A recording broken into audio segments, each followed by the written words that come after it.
by the way, I just think Damien's point there about a new man coming in. You know, just looking at the sort of the runners and riders.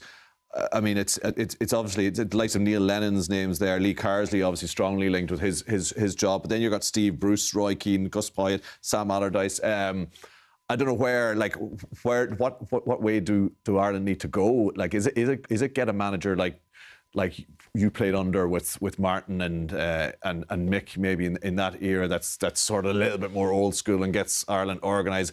A lot of people out there are really against that sort of approach that want to, you know, keep progressing and trying to be a more progressive team. What do you think as someone who's sort of played with different managers? For, you know, progressive football from the Irish team for years to go, you know, trying to get away from, you know, the long ball style and whatever else, and then, you know, try to get into the more, you know, passing style, which we've seen, tried, hasn't worked.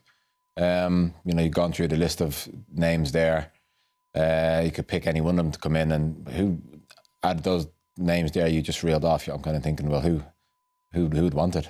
Who'd want to, you know, take over the reins and kind of start from the beginning again? But then saying that at the same time, you are inheriting a young squad where you actually can try and start over and build something then for years to come. But it's very difficult at the minute to say to pick one of those names and say who would be best. Suited. Those are just names on a bookmaker. There could be, could be names we don't know yet, and maybe there's more behind the scenes we don't know, that maybe the Carsley thing, there's something in it. But do you agree with Darren's point of view that the progressive passing style has been tried and failed? But that's an argument that's been going on for a number of years since Steve took over. It's either or. It's either Giovanni Trapattoni, results at all costs, go off the front and take no risks, or do what Stephen did, and that is completely open the pitch up. There's a middle ground, you know, where we can play football, we don't take unnecessary risks.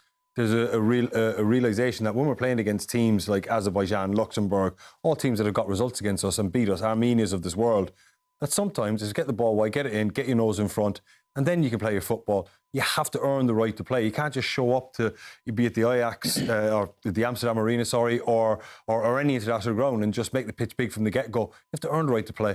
And the right manager with the right attitude will find a hybrid with the players he has available to him. And there is a good bunch of players available. They're obviously very enthusiastic, very honest. And the new managers need to find a plan that's not... Nobody wants to go back to the way we played under Trapattoni. Yes, it got us results, it got us in major tournaments, but I think we realise it's time we move away from that now. But we don't go 180 degrees in the opposite direction like Stephen did. We find a middle ground and we assess each game on its merits. It's not necessarily the Big Sam approach, but like it's a little bit more... There's nothing wrong. At times, you're going to have to do that. Yeah. There's absolutely nothing wrong with that. I'm not saying that like we never do that, but at times, a game, there's nothing wrong with just getting up to the big man, picking up the bits and playing the opposition. Pragmatism rather than idealism. Okay.